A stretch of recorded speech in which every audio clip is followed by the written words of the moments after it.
Bonjour à tous et bienvenue pour la matinale, l'émission quotidienne de CMC Markets. Je suis Nicolas Chéron, analyste pour vous servir et nous sommes aujourd'hui le jeudi 29 septembre. C'est bientôt la fin du mois de septembre et il faudra faire attention à la fin du mois. On a les clôtures mensuelles et il sera intéressant de les étudier. Le titre du jour est « Le CAC 40 retrouve les 4500 points ». Et oui, le CAC 40 gagne 3% en l'espace de 48 heures. Lundi, nous avons baissé très fortement, mais je vous avais expliqué qu'il n'y avait pas de raison de céder à la peur ou à la panique. Mardi matin, nous avons factuellement défini des zones de cluster. Qu'est-ce qu'un cluster? C'est un regroupement de résistance ou de support. Mardi, on a vu ensemble que la zone des 10 250, 10 300 sur le DAX était une magnifique zone de soutien qui, si elle tenait, engendrerait un retournement haussier. Nous avons vu sur le CAC 40 que la zone des 4 370, 4 380, c'était un support horizontal et la moyenne mobile à 200 jours. C'était donc un cluster de taille. Mardi après-midi, j'ai fait tout un suivi sur Twitter du test des supports, des rebonds sur les supports, des redémarrages haussiers. Mercredi, j'étais en déplacement, mais vous aviez exactement ce que je pensais. J'ai republié la matinale mercredi et j'ai été très clair dans mes propos. En tous les cas, c'est ce que j'espère. On est donc parti fortement à la hausse hier. Hier, il y a eu également un accord entre les pays de l'OPEP. Il vaut ce qu'il vaut. Il est très particulier, car il se trouve que les pays producteurs de pétrole se sont accordés sur un maximum de production qu'ils atteindront déjà si on ne considère pas l'Arabie Saoudite et l'Iran, qui produisent à eux deux 14 millions de barils. Donc un accord très particulier, très difficile à tenir. C'est donc une surprise, mais en tous les cas, les marchés à court terme l'apprécient. Toutes les valeurs pétrolières, le secteur énergétique s'envolent. Et on a donc un marché qui accélère et qui a gapé à la hausse de 1,5% ce matin, notamment sur le CAC. Vous avez vu que j'ai été prudent et factuel puisque je suis analyste technique et qu'on est actuellement dans des ranges. Quand on arrive sur la borne basse d'un range, je suis prudent parce que il ne faut pas céder à la panique et si le bas d'un range tient, eh bien on peut repartir à la pleine vitesse. Ce matin, alors qu'on gagne 3% en 2 jours, alors que l'accord de l'OPEP me semble de la poudre aux yeux, et alors que le CAC a gapé en hausse de 1,5% et qu'il retrouve la zone des 4500 points, eh bien, permettez-moi de nouveau d'être prudent. En tous les cas, j'espère que si certains d'entre vous étaient à l'achat depuis mardi ou mercredi, ils ont bien profité. Bonjour à tous ceux qui viennent de nous rejoindre. Et je salue également ceux qui nous regardent sur YouTube. Vous êtes de plus en plus nombreux et je vous en remercie. Alors voici un avertissement sur les risques concernant le caractère purement informatif de cette présentation et les CFD. Je vous laisse en prendre note. Vous pouvez, comme tous les matins, utiliser les fonctions de chat et de questions-réponses en haut de votre écran pour pouvoir converser avec moi. Donc dans cette émission, on va voir les actualités marché, macro, le palmarès action, les statistiques économiques passées et à venir et une figure graphique reconnue par la plateforme de CMC Markets. Comme d'habitude, je répondrai à vos éventuelles questions. Si vous êtes un client de CMC Markets ou que vous êtes un client potentiel de CMC Markets, vous avez reçu ou vous allez recevoir un email dans les 48 heures d'ici lundi maximum. Je vais lancer une nouvelle émission qui va s'appeler le quart d'heure US. Cette émission aura pour but de décrypter l'ouverture des marchés américains. On fera donc cette émission tous les jours à 15h45. Ça permettra de voir les mouvements intraday du jour, les statistiques passées en séance, les mouvements sur l'Eurostoxx. Et puis je ne vous en dis pas plus, le reste du programme vous sera dévoilé sous peu. Côté actualité marché, le pétrole a touché les 47 $ ce matin. Il s'est envolé donc de 15% en l'espace de 2 semaines. On a eu des stocks hier inférieurs aux attentes, quoique sur la gasoline, ils étaient supérieurs. Donc le pétrole était déjà recherché. Puis là, on a eu un accord surprise. Le pétrole a donc accéléré hier soir, cette nuit. Il a touché les 47 $ ce matin et je vais vous montrer que c'est une résistance majeure. Alors, j'ai 3 configurations qui se ressemblent beaucoup, le pétrole, le Standard & Poor's et l'AUD. Qu'est-ce qu'ont en commun ces trois actifs? Eh bien, ils sont tous les trois haussiers en données journalières, ils sont tous les trois haussiers en données hebdomadaires, ils sont tous les trois sous des résistances de très court terme. Alors, qu'est-ce que ça veut dire? Est-ce qu'il faut shorter? Est-ce que les résistances vont passer ou pas? Je ne sais pas. J'ai été haussier sur le Standard & Poor's parce que l'analyse technique me le permettait, comme sur le pétrole, comme sur l'AUD, quand on était sur des supports. On arrive maintenant sous des résistances. Il y a ceux qui vont garder leur position à l'achat et attendre de voir si les résistances passent. Il y a ceux qui vont attendre de voir si on bute sous les résistances pour se placer à la vente et jouer des reflux. Et puis il y a ceux qui étaient à l'achat et qui sont sortis, ou qui sont sortis ce matin, par exemple, et qui vont attendre les dépassements de ces résistances pour re-rentrer à l'achat sur des signaux éventuels. Il y a vraiment pléthore de stratégies, de types de traders et de façons de faire, donc bien évidemment cela vous regarde. Mais voilà, j'ai été factuel et haussier sur les supports mardi, on arrive sous des résistances, permettez-moi donc d'être prudent. Le S&P a gagné 1,5% l'espace de 48 heures, il arrive sous résistance à 2175 points. Le CAC a parfaitement rebondi sur sa moyenne mobile à 200 séances à 4375 points et il a regagné 125 points depuis. Le VIX s'inscrit un nouveau plus bas mensuel à 15,22 points, signe de complaisance, qui ne doit pas vous étonner. Et puis la paire AUD-USD, qui avait rebondi il y a à peu près 2 semaines sur les 0,7450 sur le bas de son triangle de moyen terme, atteint désormais le haut de son triangle de moyen terme, qui est un pivot majeur pour la suite. En termes d'actualité macroéconomique, l'OPEP a donc décidé de baisser à la surprise générale sa production de pétrole, une première depuis 2008. En oubliant l'Arabie Saoudite et l'Iran, les membres de l'OPEP produisent déjà plus que la limite que l'organisation a proposée en 2017. Donc gardez bien ça en tête, il sera très difficile de valider cette production, cette limite de production.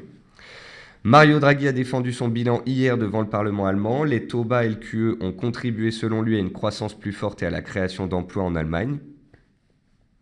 Janet Yellen, elle, a reprécisé qu'une majorité des membres du FOMC attendent une hausse des taux cette année, donc ce qui n'a rien d'étonnant, on s'attend à une hausse de taux pour décembre a priori. Le secteur pétrolier est en hausse de 6,6% en Australie, enregistrant sa plus forte progression depuis avril. C'est pas étonnant donc avec ce regain du secteur énergétique, cette hausse du pétrole. Et puis donc le MSCI Asie pourrait se diriger vers sa meilleure performance trimestrielle en 4 ans et demi. On a eu une bonne tenue de la Chine, on a eu de fortes performances haussières sur des indices comme l'Australie, la Nouvelle-Zélande, ainsi que des pays qui ont des fortes croissances comme par exemple l'Indonésie ou encore les Philippines. Côté entreprise, BlackBerry arrête le téléphone, elle va sous-traiter sa production de téléphone. Apple s'allie à Deloitte pour davantage cibler les clients entreprises, après avoir ciblé pratiquement des centaines de millions de particuliers. Vallourec gagne plus de 9% soutenu par le fort rebond du pétrole, comme de très nombreux titres, comme Total, comme Technip. Direct Energy a révisé à la hausse ses objectifs 2016 de croissance et de rentabilité, ce qui n'est pas étonnant puisque comme tous les fournisseurs d'énergie, il révise aussi ses prix tous les ans. Et Europacort flambe de 18% suite à l'arrivée d'un actionnaire chinois au capital. Dans les meilleures et les moins bonnes performances du CAC 40, Technip et Total sont en tête du CAC 40 avec plus 6 et plus 5%. C'est vraiment des performances rares pour ce type de titre. Puis ensuite, on retrouve ArcelorMittal et Engie. Donc toujours matériaux de base et énergie. Donc voilà, très belle séance. Vous pouvez voir qu'il n'y a aucun titre dans le rouge. On a 40 titres en hausse. Donc tout se passe bien pour le moment. Côté statistiques passées, l'indice de confiance des consommateurs en France est ressorti en ligne à 97. Les stocks de pétrole hier sont ressortis en baisse de 1,9 million de barils contre des attentes à plus 2,4 millions de barils. Par contre, la gasoline, on attendait 0,5 million de barils et c'est ressorti à plus 2 millions de barils. Néanmoins, avec ce qui se passe avec l'OPEP à court terme, eh bien, les stocks de pétrole sont un peu passés sous silence. Ce jour, on a l'impression qu'il y a énormément de statistiques, mais la statistique du jour, enfin, on va dire les deux statistiques du jour, il y a l'indice des prix donc en Allemagne à 14h, et puis le PIB définitif aux États-Unis à 14h30. Et puis à 16h30, pour ceux qui tradent le gaz, on a bien évidemment les stocks comme tous les jeudis après-midi. Côté figure graphique, voici donc un triangle en données horaires, 1 heure sur l'euro GBP. L'euro GBP est dans une tendance baissière depuis quelques séances, mais dans une tendance haussière de fond. Est-ce que c'est la tendance de fond ou la tendance baissière de court terme qui va prendre le pas? Je ne sais pas, mais ce triangle est relativement propre. Il est noté 4 étoiles sur 5 et on peut donc suivre éventuellement sa sortie qui donnera le tempo pour la suite. On va maintenant passer sur les graphiques. Donc, je vais passer comme tous les matins en revue les indices boursiers. Lundi, on s'est fait des frayeurs. Mardi, je vous ai expliqué qu'on avait un cluster de support entre 4370 et 4390, voire 4400. On est allé se faire une petite frayeur. On est allé casser le niveau intraday des 4400 pour aller chercher un support journalier. Je crois avoir tout dit sur Twitter que cela aurait été un exemple d'analyse technique absolument parfait que d'aller nettoyer sous le gap qui avait été ouvert mardi pour sortir les acheteurs frileux, pour aller tester un support journalier et peut-être rebondir. C'est exactement ce qui s'est passé. Hier mercredi, magnifique réaction haussière dont j'espère que certains d'entre vous ont profité. Et puis ce matin, on a gapé à la hausse. On est déjà en hausse de 1,5% sur le CAC 40. Je trouve que c'est une belle performance et je trouve qu'on arrive sur les 4507, les cours de clôture de fin septembre. C'est une résistance clé. Je suis donc très prudent car autant entre 4370 et 4400, on avait un cluster de support, autant entre 4510 et 4530, nous avons un cluster de résistance. Quand on est sur un support ou une résistance, eh bien, on est factuel. Voilà. On a eu une belle réaction, on pouvait donc repartir là où c'est ce qui s'est passé. Là, à court terme, c'est toujours haussier. En journalier, c'est toujours haussier. Je suis juste prudent. Certains préfèrent être prudents et sortir sous les résistances. D'autres se disent qu'on a eu des belles réactions et préfèrent garder au cas où les résistances cèdent. Après, ça, c'est un scénario qui vous incombe. Moi, mon métier, c'est de définir des zones clés, support et résistance. On avait ensemble défini la zone clé de support ici avant le rebond. On avait ensemble vu ici la zone de résistance, ici la zone de support. De nouveau, je vous indique une zone de résistance et je suis plutôt prudent. Ensuite, on peut regarder le DAX. Le DAX, même chose. Une raison qui me fait être prudent, c'est que lundi, on a ouvert avec un gap baissier qui était un gap de rupture baissier et qui a engendré une accélération des cours. On a quand même perdu 3% en l'espace de 48 heures. On est revenu sur un beau support oblique et un bas de range à 10 270 points. On était donc pile poil dans la zone d'achat théorique puisque sur un support majeur.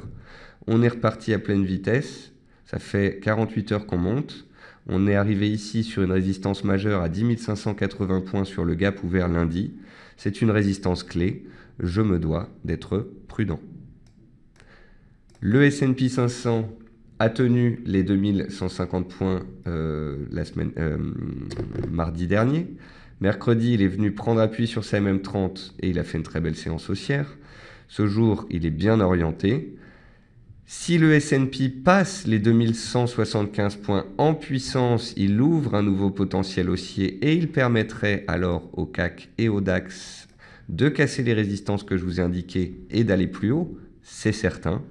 Mais permettez-moi un peu de prudence et de patience et de voir si cette résistance cède. Car sous une résistance oblique de la sorte, on peut aussi assister à des prises de bénéfices et à un petit reflux avant d'éventuellement passer par la suite. Alan me demande si techniquement on doit combler le gap. Alors techniquement parlant, statistiquement parlant, il y a une forte probabilité de combler des gaps, mais lorsque c'est un gap aussi puissant avec 1,5% de hausse dans les premiers échanges, il est moins rare qu'on aille le combler. Quand on a un gap qui est compris entre plus 0,10 et plus 0,50 à l'ouverture, on est susceptible de le combler très rapidement. Quand il s'agit d'un gap aussi puissant, on peut mettre plusieurs séances, voire on peut ne pas le combler. Donc, miser sur une fermeture de ce gap me semble plus complexe que le faire lorsque c'est un gap beaucoup plus petit. Et puis concernant la volatilité, on est sur les plus bas du mois de septembre, on est sur des plus bas, la volatilité est faible, et quand la volatilité va, tout va. Côté action française, donc les 40 titres du CAC sont en hausse. Dans les baisses, on retrouve Nicox, Biotech, délaissé ces derniers temps, notamment suite à ses résultats. Air France, titre particulièrement baissier. Je vous ai écrit une analyse dessus au mois de juillet, vous expliquant que fondamentalement parlant, ce dossier, c'était très complexe. Air France va encore devoir mettre en place des restructurations, donc les opérateurs la délaissent. Puis après, voilà, on a des petites prises de bénéfices sur Ubisoft, sur Groupe Fnac, mais on n'a rien de bien méchant dans les baisses. Donc rien de passionnant à vous expliquer. Dans les hausses, bien évidemment, on retrouve plein de pétrolières. Donc CGG plus 9, Valorec plus 9, Technip plus 7. Alors Technip, est-ce que vous voyez ce que je vois? Voilà. Comme sur le CAC, comme sur le DAX, comme sur le S&P 500, cet haussier, on arrive sous résistance. Si la résistance, et si et seulement si la résistance passe en cours de clôture hebdomadaire ici sur Technip, alors un nouveau potentiel pourrait s'ouvrir. Mais attention, on vient d'ouvrir avec un gap de plus de 6%, pile sur une résistance hebdomadaire. Il n'est donc pas certain que cette résistance passe aisément. Et il n'est donc même pas certain qu'elle passe tout court. Néopost, titre spéculatif qui avait reculé ces dernières séances, se reprend. Rien de particulier à dire là-dessus, c'est de la pure spéculation. Total, qui était délaissé, qui était revenu sur le bas des dernières semaines, reprend des couleurs. Rien d'exceptionnel à dire là-dessus non plus. Solocal, qui se restructure et dont la restructuration a été validée par actionnaires et créanciers, eh bien hier a gagné plus de 10% et gagne encore plus de 5% ce matin. Donc voilà, un renouveau potentiellement sur Solocal. Vous noterez ce beau double bottom de moyen terme qu'on avait identifié ici la semaine dernière et qui a porté ses fruits, bien évidemment aidé par des conditions fondamentales positives. On retrouve Valeo, qui est sur un plus haut annuel, qui de toute façon, Valeo est une très belle valeur avec de très bons fondamentaux, des bonnes publications. Il n'est donc pas étonnant qu'avec une belle séance de hausse comme ça sur le CAC, Valeo en profite. Natixis, bancaire en tendance haussière, je ne vous fais pas un dessin. On a une oblique qui passe par les plus bas depuis 3 mois que je vous ai indiqué déjà à partir de fin août. Tant qu'on est au-dessus de cette oblique, la tendance est haussière et les acheteurs ont la main. On retrouve dans les hausses aussi Plastic Omnium, Renault, donc de l'automobile, AXA. Donc on n'a pas trop de bancaires. Crédit Agricole plus 1. Les bancaires, c'est pas leur séance. Aujourd'hui, c'est plutôt l'énergie et l'automobile et les titres spéculatifs. Ensuite, on va regarder ensemble les matières premières.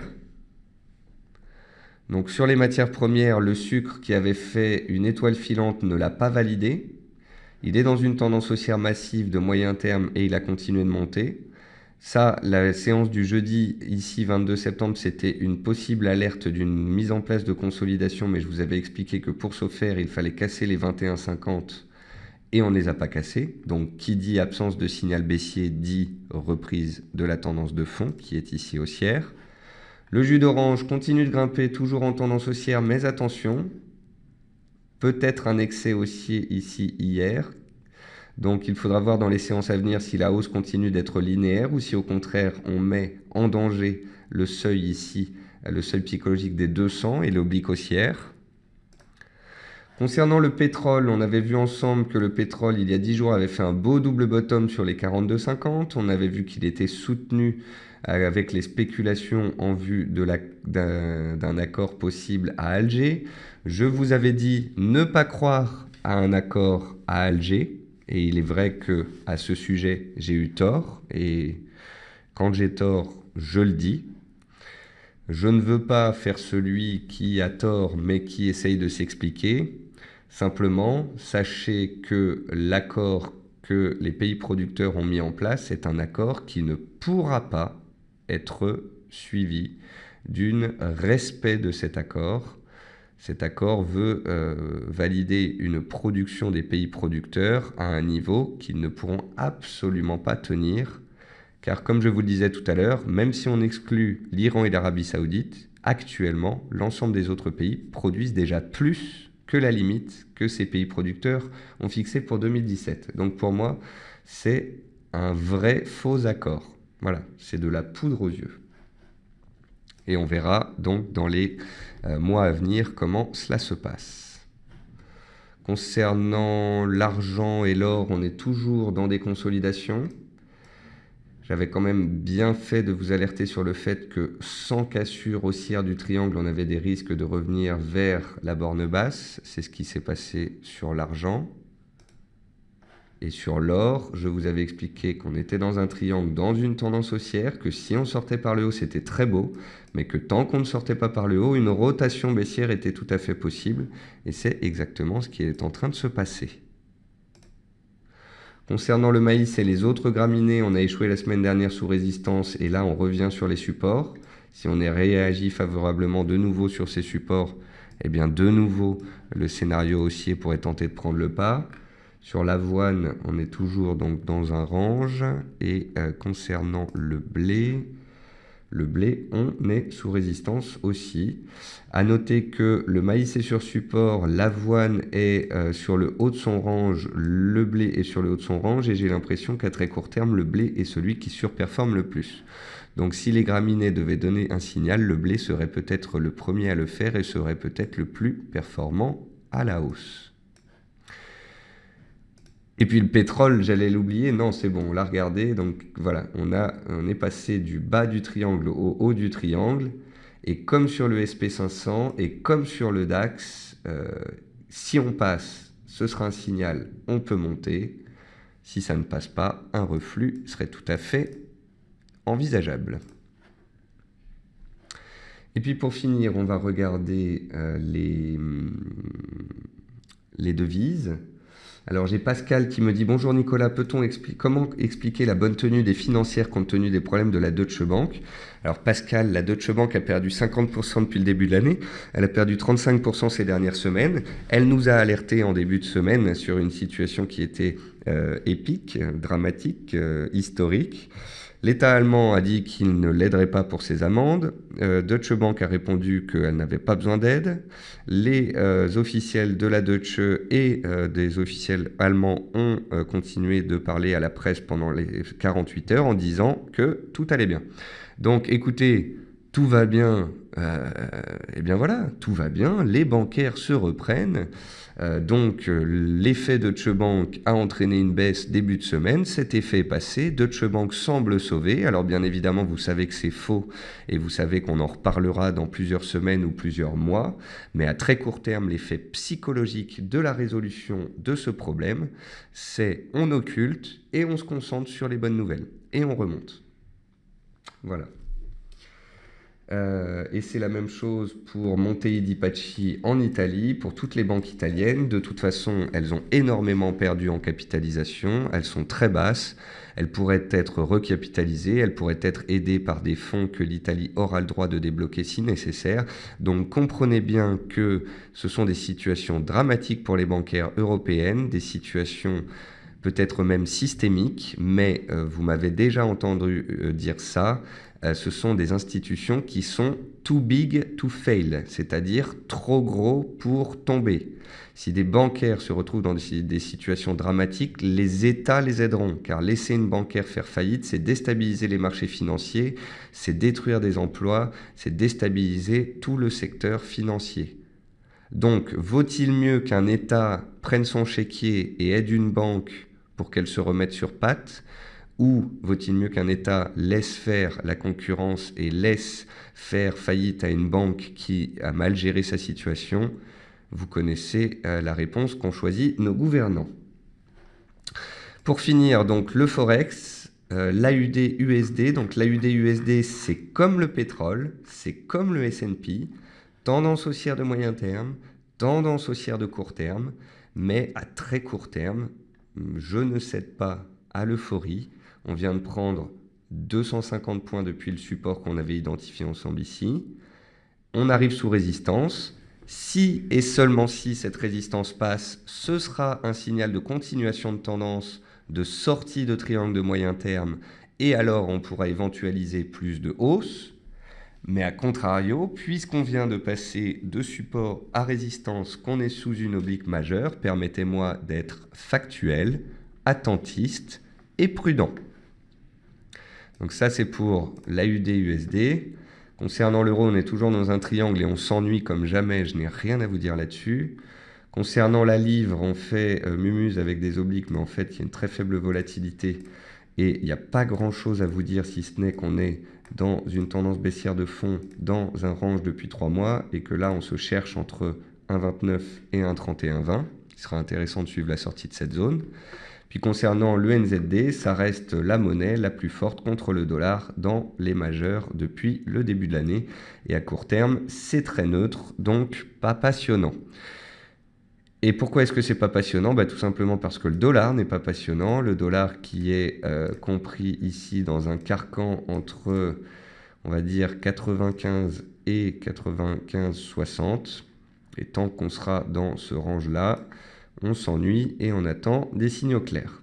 Donc voilà, rien de spécial sur le dollar, rien de spécial donc sur les paires en dollars, si ce n'est l'AUD qui arrive sous résistance, et s'il passe cette résistance, ça pourrait être pas mal, mais pour l'instant, restons factuels.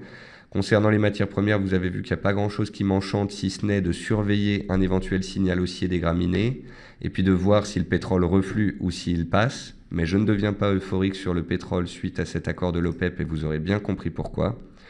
Et puis concernant les indices, c'est haussier, c'est beau, mais on a gapé un peu haut, un peu vite. Je n'aime pas l'euphorie. Je considère qu'on arrive dans une zone de résistance. D'ailleurs, ce n'est pas moi qui le considère, c'est moi qui le constate.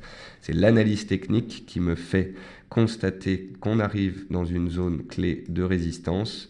Et donc, permettez-moi d'être prudent. Voilà, sur ce, je vous souhaite à tous un très bon appétit, une bonne séance de trading. Vous pouvez me retrouver sur Twitter. Je vais y publier une vidéo que j'ai faite la semaine dernière. J'ai été interviewé donc sur les marchés. Je vais vous poster cette vidéo. Et j'ai aussi écrit une analyse sur les matières premières agricoles. Et je vais la rediffuser. Bon appétit, bonne journée à tous, bon trading. Et je vous retrouve demain matin à 10 h pour la matinale.